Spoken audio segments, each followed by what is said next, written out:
जल के अंदर पर ब्रह्म ने अयन बनाया, तो क्या नाम हो गया?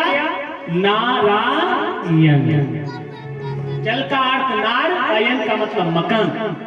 भाई रहने से पहले हमको मकान बनाना पड़ता है क्या नहीं पड़ता है? ऐसे ही भगवान ने पहले अयन बनाया, फिर नारायण भगवान, और उन्होंने सब महाराज दो वर्ण सुनाई दिए, ता और पा, कि तप करो, तप करो, तप करो। तप करोगे तो पता चलेगा मैं कहां से आया और मैं कौन हूं। आज महाराज ब्रह्मा बाबा चारों तरफ देखने लगे, ये दो वर्ण मुझे कहां से सुनाई दिए। ब्रह्मा बाबा कभी कमल तंतुओं में चले जाएं, फिर बाहर निकल के आ जाएं, फिर कमल तंतुओं में छिप जाएं। ब्रह्मा बाबा ने देखा जिनकी चार मुखें, कि महाराज तब करोगे तो आपको पता चलेगा मैं कहां से आया और मैं कौन हूं। ब्रह्मा बाबा ने तपस्या किया और महाराज तपस्या से प्रसन्न हो गए। श्रीमन नारायण ने ब्रह्मा बाबा का हाथ पकड़ लिया कि आज से मैं आपको विधाता बना देता हूं। आपको पता है विधाता कब नाम लिया जाता है? परमात्मा ले लेंगे, परमेश्वर ले लेंगे।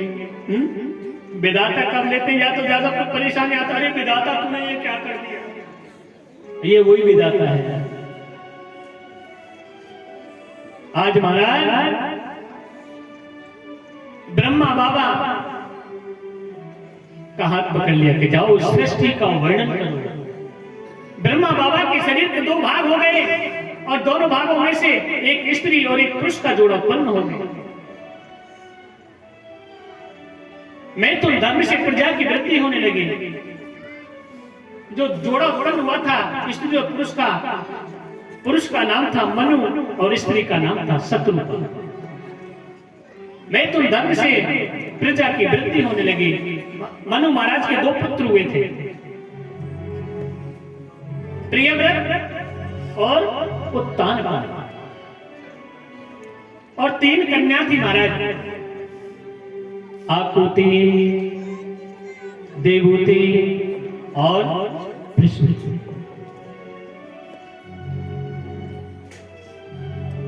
आप और हम जो बैठे हैं ना मनु महाराज की संतान है।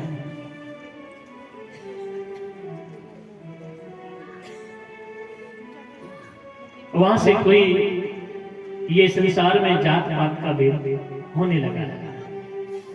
वहां से स्त्री और पुरुष का जो जोड़ा है वो एक ही शरीर से उत्पन्न है। और महाराज जो जैसा काम करने लगा उस हिसाब से अलग अलग पृथक पृथक समाजों में नाम पड़ गया। सुखदेव जी कहने लगे राजा देखिए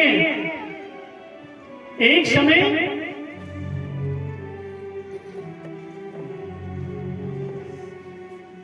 जब कर्दम ऋषि महाराज के मन में विचार आया कि मैं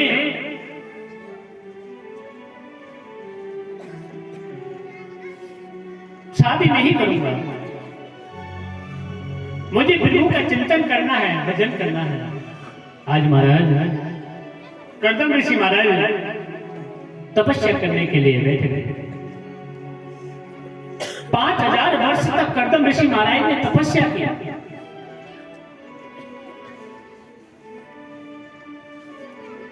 और जैसे तपस्या पूर्ण हुई उसके बाद में कर्दम ऋषि महाराज के मन में यह विचार उत्पन्न हुआ कि मनुष्य विवाह क्यों करता है, मनुष्य शादी क्यों करता है, हमें भी विवाह करना चाहिए।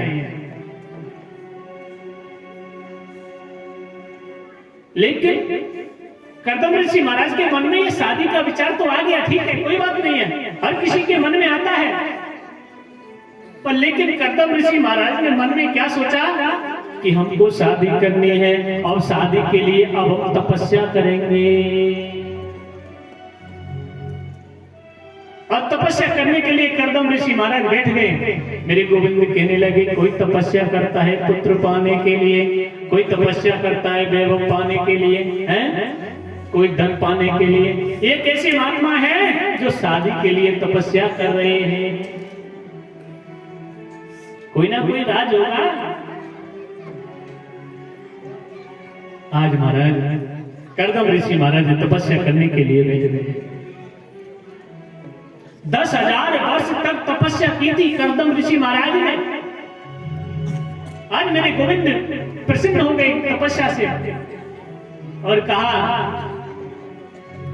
मुनिवर महात्मा जी, हम आपकी तपस्या से प्रसन्न हैं। जो आप शादी करने के लिए तपस्या करने के लिए बैठे थे ना, हम आपके लिए मनु महाराज की पुत्री जिसका नाम है देवहूति, और मनु महाराज से बात करके भी आए हैं आपकी शादी की। मनु महाराज की पुत्री है। करदम ऋषि नीचे को गर्दन करके कहने लगे भगवान से, नहीं नहीं नहीं नहीं, मुझे शादी नहीं करनी। अच्छा, तपस्या कर रहे हो विवाह करने के लिए और मुझसे कह रहे हो मुझे शादी नहीं करनी है? वो तो अंतर्यामी है, वो तो घट के वासी है। हम इंसान से छिप सकते हैं पर परमात्मा से कभी नहीं छिप सकते,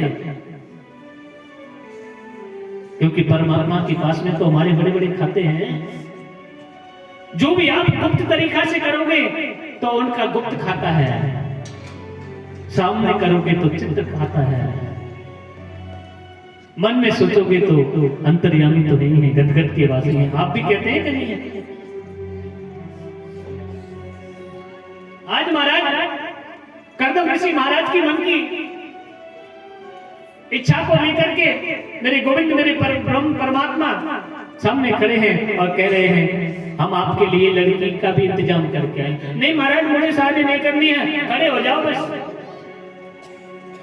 मुझे पता है शादी करनी है कि नहीं करनी है। मैं मनु महाराज को जवाब दे के आया हूं, शादी तो करनी पड़ेगी। क्या ठीक है, आप कहते हो तो मैं शादी कर लेता हूं, पर लेकिन मेरी एक शर्त होगी। भगवान 1 मिनट थोड़े देखने लगे, ये कैसा भक्त है मेरा। एक मेरी शर्त होगी, एक तो मैं शादी कराऊं और फिर शर्त भी पूरी करूं। कि बोल भैया कौन सी शर्त है? अगर आप मेरी शादी कराना चाहते हो ना, तो मेरी धर्मपत्नी के गर्भ से आपको जन्म लेना पड़ेगा। भगवान कहने लगे, भक्त बड़ा चालाक होता है, शादी भी कराओ, इसकी धर्मपत्नी के गर्भ से जन्म लो, फिर तो मैं शादी करूं, नहीं तो मैं शादी नहीं करूंगा। आज महाराज मेरे गोविंद कहने लगे, ठीक है, इस बात का भी आपका पालन करेंगे। आज महाराज करदम ऋषि का विवाह माता देवहूति के साथ संपन्न हो गया।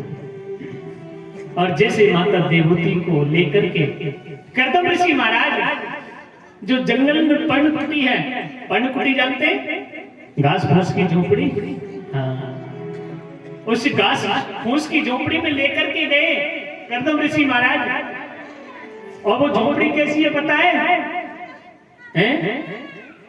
जिसमें ऊपर से आधा फूस है, आधा नहीं है, जिसमें सूर्य की किरणें डायरेक्ट आधी सी आ जाती हैं, ऐसी पर्णकुटी है। और जैसे माता देवहूति को पास में लेकर के दरवाजे पर पहुंचे, माता देवहूति देख रही है और करदम ऋषि महाराज की तरफ आंखों की तरफ देखा, कहा स्वामी क्या यही आपका स्थान है? हाँ देवी, यही मेरा टूटा फूटा सा स्थान है। चारों तरफ नजर घुमा करके देखने लगी माता देवहूति। जिस पर्णकुटी में 50 बिल बने हैं, 50 बिल बने हुए हैं, और उस पर्णकुटी में कौन कौन निवास करता है? एक बिल पे सर्प बैठा है, दूसरे बिल पे मेढक बैठा है, बिच्छू, कातर, सभी जीव जंतु उस पर्णकुटी में रहते हैं। कहने लगी स्वामी ऐसा अद्भुत नजारा मैंने पहली बार देखा है। इस पर्णकुटी में आप इनके साथ में कैसे रहते हो? अरे देवी, ये मेरा परिवार है, मैं इनको सर्प बिच्छू कांतर नहीं मानता, मैं तो इनको मेरे परिवार की तरह रहता हूँ। ये मुझे परिवार मानते, मैं इनको परिवार मानता।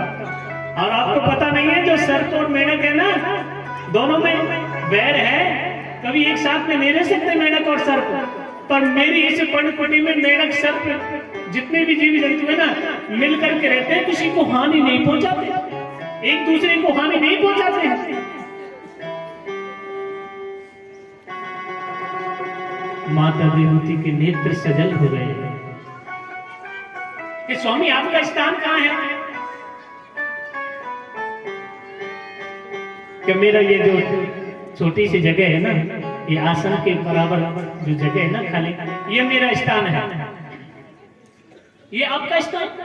कि हाँ, मैं इसी पर बैठता हूँ और बस तपस्या करने आता हूँ। माता देवती सोचने लगी, जिसका पति ऐसा तपस्वी मिल जाए उसका तो जीवन ही सुधर जाए। आज कर्दम ऋषि कहने लगे, ठीक है देवी, आप इस पर्णकुटी को देख लो, जैसी भी है टूटी फूटी। कर्दम ऋषि को पता था कि अब ग्रस्त में पड़ना है, पत्नी के साथ में रहना है। ऐसा करें, पहले थोड़ा सा भजन कर ले, शादी होगी अब थोड़ा भजन कर ले। उसी समय महाराज कर्दम ऋषि महाराज भजन करने के लिए बैठ गए आसन पर। और जैसे भजन करने बैठे, कर्दम ऋषि महाराज की तो समाधि लग गई, तपस्या में लीन हो गई। माता देवहूति अपने पति के चरणों की सेवा कर रही है। माता देवहूति ने उनको नहीं जगाया, ना ही उनकी आंखों को खोला कि आप खड़े हो जाइए, ना उनको डिस्टर्ब किया। उनके भजन में कोई व्यवधान नहीं रहा, उनके चरणों की सेवा कर रही है। जो भी पान फूल पुष्प पर्णकुटी से बाहर मिल जाता, तोड़ के ले आती और खा लेती। अपने पति जो आसन पर बैठे हैं उनकी बगल में आकर के बैठ जाते हैं। महाराज 2 वर्ष निकल गए। माता देवहूति जो सामने बैठी है और देखा, कर्दम ऋषि महाराज की आंखें खुली। आंखें खुलते कर्दम ऋषि कहने लगे, देवी आप कौन हो? माता देवहूति ने नेत्र बंद किए, फिर खुले कहा, स्वामी आपने मुझे पहचाना नहीं? मैं मनु महाराज की पुत्री, जो आप मेरे साथ विवाह करके आए थे। हाँ हाँ, कुछ याद आया। 2 वर्ष से तपस्या में लीन हो गए थे, भूल गए थे वो। हाँ हाँ, मुझे याद आया, मेरी धर्म पत्नी। आज महाराज देवहूति से कहने लगे, देवी आप 2 वर्ष तक कहाँ रही थी? परीक्षा हो रही है, देखिए आप 2 वर्ष तक कहाँ रही? कि बस स्वामी मैं तुम्हारे चरणों की सेवा करती रही थी। आपने क्या खाया, क्या पिया? जो भी मिलता था पान फूल तोड़ के ले आती और मैं ग्रहण कर लेते थे। नहीं मिलता तो मैं जल पी करके समय निकाल लेती। और आपके चरणों में बैठ करके जब रहती ना, मैं आपके चरणों में बैठ जाती तो मुझे भूख प्यास भी नहीं लगती थी। तपस्या का फल था। तपेश्वरी सो राजेश्वरी, तप करते हैं तो राजा भी बन जाते हैं। आज महाराज उस तप के कारण कर्दम ऋषि कहने लगे, ठीक है देवी आपने मेरे चरणों की सेवा करती रही 2 वर्ष तक, आप मुझे छोड़ करके नहीं गई। धन्य है तुम्हारे इस जीवन के लिए, आपकी स्वाभिमान बनिए। आज कर्दम ऋषि प्रसन्न हो गए, कहा देवी दोनों नेत्र बंद करिए। आज माता देवहूति ने दोनों नेत्र बंद किए महाराज। और जैसे नेत्र बंद किए, चारों तरफ से पनारों की आवाज आने लगी। बारिश के जो पनारे चलते हैं, धीरे धीरे बारिश के पनारे चलने लगे हैं। बड़े बड़े सुंदर महल खजाने बन गए हैं। माता देवहूति कहने लगी, स्वामी ये पनारों की सी आवाज आ रही है, जैसे हमारे घरों में से जो पानी गिरता है जब बारिश होती है, ऐसी आवाज आ रही है। हाँ, नेत्र बंद करके देखिए। वो नेत्र खोल करके देखिए। और जैसे महाराज माता देवहूति ने नेत्र खोल करके देखे, चारों तरफ महल ही महल बने हुए हैं। जो सारा वैभव माता विभूति ने उस पनपटी में ही पा लिया है, ये उसी तपस्या का फल है, उस माता विभूति के पति व्रत धर्म का फल है, जो उनके चरणों की सेवा करती रही थी। आज महाराज बड़े प्रेम से माता विभूति के साथ में कर्दम ऋषि रहने लगे हैं। धीरे धीरे धीरे धीरे समय निकलता चला जा रहा है। कर्दम ऋषि महाराज के 9 कन्याओं ने जन्म ले लिया। 9 कन्याएं हो गई। प्रभु से कहा था ना, यहां पर उल्टा कर दिया मेरे को। जन्म लेके तो आना है, पर लेकिन 9 कन्याएं हो गई, ग्रस्त के चक्कर में बांध दिया। 9 कन्याएं हो गई। अब तो कहने लगे कर्दम ऋषि माता विभूति से, अब चलते हैं देवी, अब हमको वन को जाना भजन करने के लिए। माता विभूति कहने लगी, अभी पुत्र नहीं हुआ है, ये तो कन्याएं हैं, पराया बहन है, अपने अपने घर को चली जाएंगे। आज महाराज माता विभूति ने कर्दम ऋषि महाराज को रोक लिया, और आज महाराज धीरे धीरे समय निकलता चला गया। आज कर्दम ऋषि महाराज की पत्नी गर्भवती है, और माता विभूति के गर्भ से 10वें पुत्र ने जन्म लिया है, और उसी पुत्र का नाम क्या है? कपिल है। बोलो कपिल महाराज की जय हो। और महाराज जैसे कपिल जी महाराज का जन्म हुआ, और जन्म होते ही कर्दम ऋषि महाराज ने अपना कमंडल उठाया, अपने धोती जो भी दुपट्टा थे वो लिए, और वानप्रस्थ के लिए प्रस्थान था। आज महाराज माता विभूति जो अपनी पुत्री और पुत्र के साथ में बड़े प्रेम से रह रही है। कपिल जी महाराज 5 वर्ष के हो गए थे,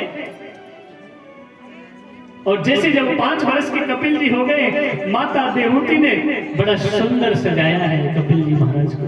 माथे पर चंदन लगाया, कौपिन बांधी है, और छोटी सी व्यास गद्दी बनाई, और व्यास गद्दी पर बैठा दिया।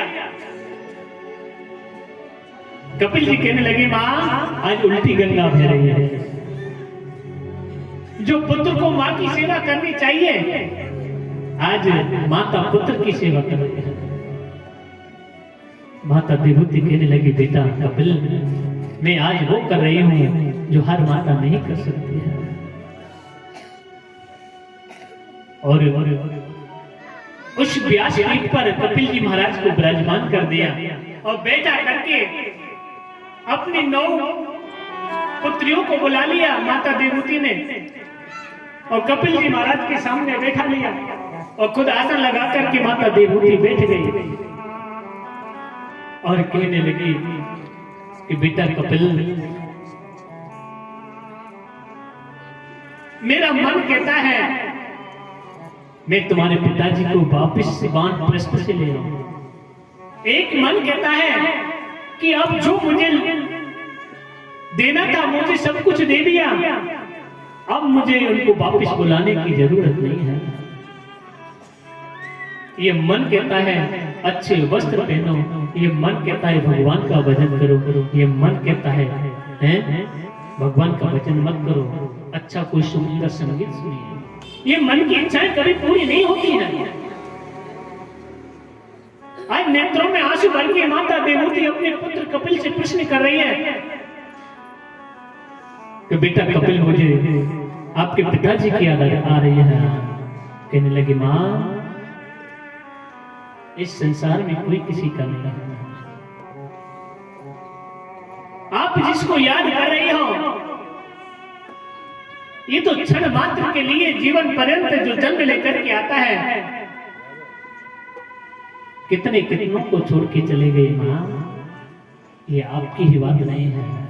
एक दिन आपको भी छोड़ के जाना है, एक दिन हमको भी छोड़ के जाना है। पुण्य पुनरपि जन्मं पुनरपि मरणं पुनरपि जननी जठरे शयनं पुनरपि जननी जठरे शयनं। ये तो मां का जन्म है, कोई किसी का नहीं है संसार में। मां तुमको पता है शांत योग दे रहे 5 वर्ष के बालक कपिल कि मां ये जीव जब मां के गर्भ में होता है, जब ये 1-2 महीने पूर्ण करता है, ये बेट गुठली की समान होता है और धीरे धीरे धीरे धीरे जब ये आत्म पर्यंत मास प्रारंभ होते हैं, लख बाल आदि इसका संपूर्ण शरीर प्रकट हो जाता है, बन जाता है। और जब भी मां तीखा मीठा जो भी खाती है, इस जीव को जलन होती है। मां जब यह मां के गर्भ में करवट बदलता है, चिल्लाता है, जब ये गोविंद को याद करता है, परमात्मा को याद करता है, जब ये प्रभु से विनती करता है, प्रभु मुझे गर्भ से बाहर निकालिए, मैं आपका भजन करूंगा, मैं आपकी भक्ति करूंगा, मैं आपकी पूजा करूंगा, संतों का सम्मान करूंगा, गौ सेवा करूंगा, कभी मैं किसी से उपद्रव नहीं करूंगा, बड़े प्रेम से रहूंगा, मुझे बस एक बार उस पृथ्वी लोक पर भेज दीजिए। कि मां जब ये जीव आता है इस संसार में, जन्म लेते ही मां इस जीव को कलयुग की हवा लग जाती है, कलयुग की हवा लग जाती है, धीरे धीरे बड़ा होता चला जाता है और 15-20 साल तक माता पिता के ऑर्डर में चलता है। चलता है कि नहीं चलता है? जो माता पिता ने बोल दिया वही पुत्र करेगा। और जिस दिन माता पिता उसी पुत्र की शादी कर देते हैं, फिर वो माता पिता के ऑर्डर में नहीं चलता है, वो किसके ऑर्डर में चलता है? वो श्रीमती जी के ऑर्डर में चलता है। वही पुत्र जो समय से जाता था, पिता ने बोल दिया बेटा वहां जाना है, ये करना है, आज वो पुत्र पिता के पास में नहीं बैठता है, माँ के पास में नहीं बैठेगा। अगर बैठेगा भी ना 1-2 घंटे, हाँ, तो श्रीमती जी नहीं बैठने देंगे। 1 घंटे से वहां बैठे हो हैं? आज महाराज ऐसा समय है, कुछ नहीं है। देखिए जिस समय कपिल जी महाराज अपनी मां को शांत योग दे रहे हैं कि क्या हो गया, वही माता पिता है ना जिसने इतना बड़ा किया, पढ़ाया लिखाया सब कुछ, माता पिता ने इतना दुख देकर के इतना बड़ा कर दिया, वो क्या भूल जाता है? सब याद रहता है। पर प्यारे, जैसा करोगे वैसा ही मिलेगा। अगर आपने अपने माता पिता को दुखाया, उनकी आत्मा को दुख दिया, सास ससुर को दुख दिया, तो आपको भी सुख मिलने वाला नहीं है।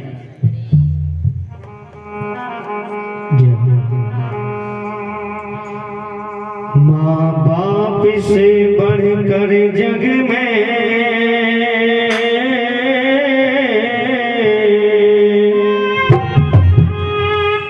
कोई दूजा नहीं खजाना, जिसने तुझे जन्म दिया रे, दिल उनका नहीं दुखाना। मैं तुझे जन्म दिया है, दिल उनका नहीं दुखाना। मैं तुझे जन्म दिया है, दिल उनका नहीं दुखाना। माँ बाप से बढ़कर जग में कोई दूजा नहीं खजाना,